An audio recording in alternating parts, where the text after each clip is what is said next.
In a previous video, we talked about how to combine functions by adding them together, subtracting them, multiplying them, and dividing them. Well, there's actually another way where you can combine functions, and it's called function composition. Function composition is defined by f of g of x. So this little circle, some people like to call it fog, this is actually your function composition symbol, and this reads f of g of x. And what that means is that you want to take this function, the one that's closest to the variable, and you want to plug it into this other function. So you would take the g function and plug it into the f function. And so if it was written the other way, g of f of x, then this time you would take the f function and plug it into the g function. So whichever one is closest to the variable, that's the one you're putting in to the outer function. So this will look like this, g of f of x. So this is function composition. So let's look at some examples to see how this would actually look if we had functions assigned to each of these f and g.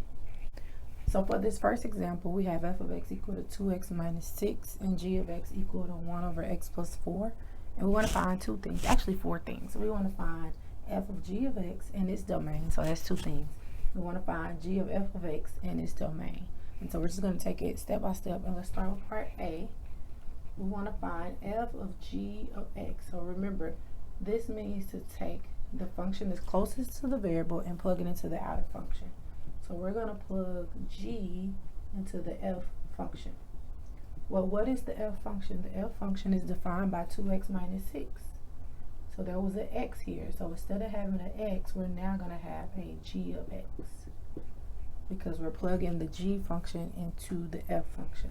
Well, what is g of x? G of x is 1 over x plus 4. So replace g of x with 1 over x plus 4 and then simplify. When you multiply fractions, you multiply across. So 2 times 1 is 2, and 1 times x plus 4 is just x plus 4. And so this would be f of g of x. That would be your final function, because there's no other way you can simplify that.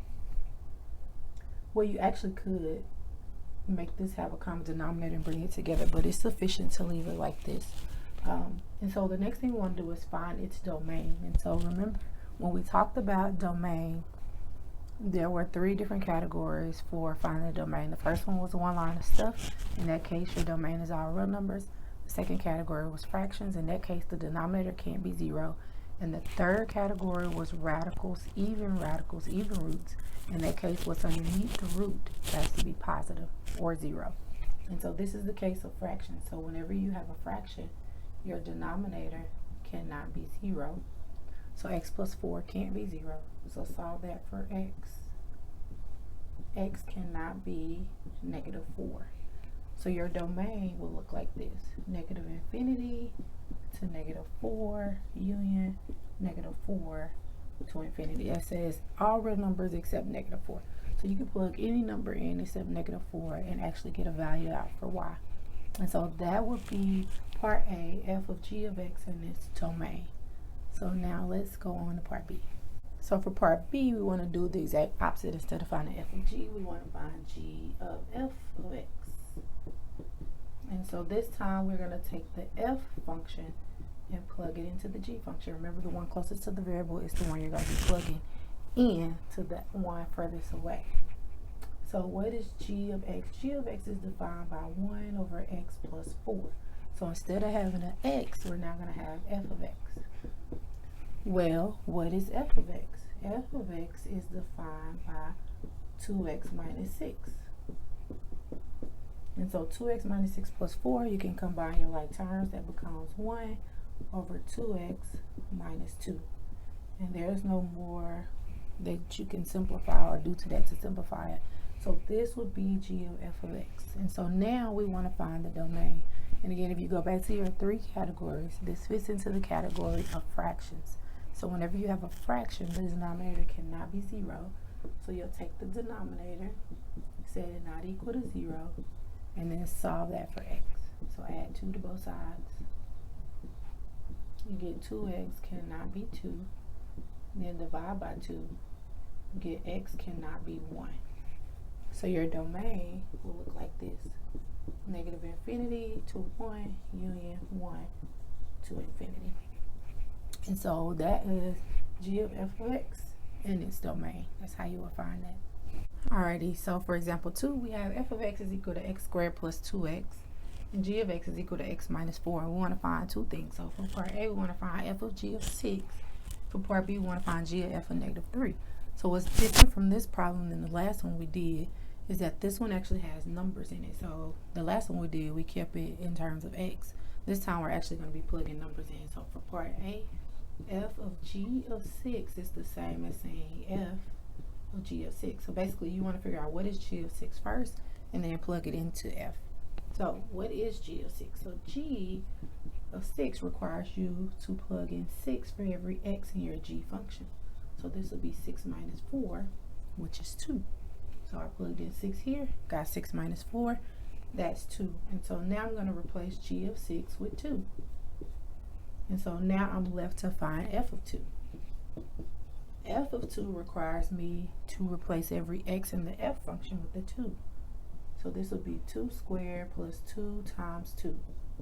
2 squared is 4, 2 times 2 is 4, 4 plus 4 is 8. So f of 2 is equal to 8. And so that is what f of g of 6 would equal to, 8.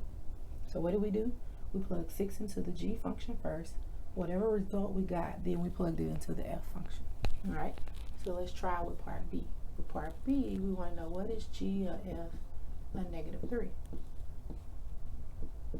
And that should have had parentheses around it. Alright, g of f of negative 3 means to plug f of negative 3 into the g function. So what is f of negative 3? Well, f of negative 3 requires me to replace every x in the f function with a negative 3. So that's negative 3 squared plus 2 times negative 3. Again, I plugged in negative 3 here and negative 3 here. Negative 3 squared is 9. 2 times negative 3 is negative 6. 9 minus 6 is 3.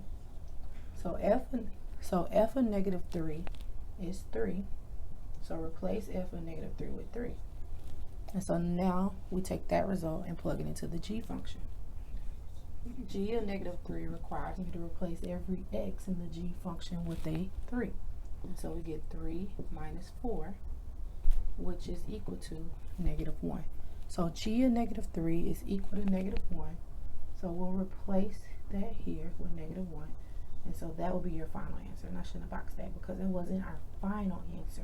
That was an answer that we used, but it wasn't the final answer. Final answer will be negative 1. G of f of negative 3 is equal to negative 1. So you take the number that you're looking for, plug it into the function that's closest to it, take that result and plug it into the function that's on the outside. And that's how you figure these out. Okay, now you try this one. F of x is equal to 3x plus 4 and g of x is equal to 1 over x minus 1. So see if you can find f of g of x and its domain. So pause the video for a moment and see if you can work it out. Okay, so f of g of x means you plug in the g function into the f function. Well, what is the f function? The f function is 3 times x plus 4. So instead of having a x, you're going to replace x with the g of x. Well, what is g of x? G of x is 1 over x minus 1. So replace g of x with 1 over x minus 1, and then multiply that. So multiply, that's 3 over 1. So 3 times 1 is 3. You multiply across. 1 times x minus 1 is x minus 1 plus 4. So this is what you should have got for f of g of x.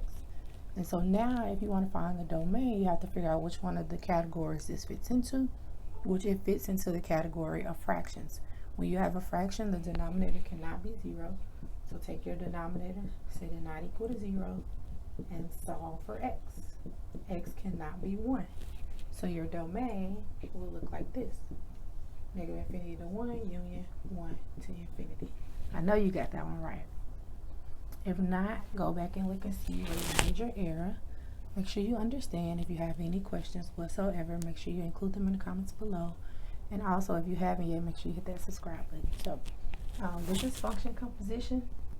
This is how you combine two functions by function composition. Remember, you can also combine functions by adding, subtracting, multiplying, and dividing. If you don't remember, go back and watch the video about combining functions And so that's it. So thank you for watching.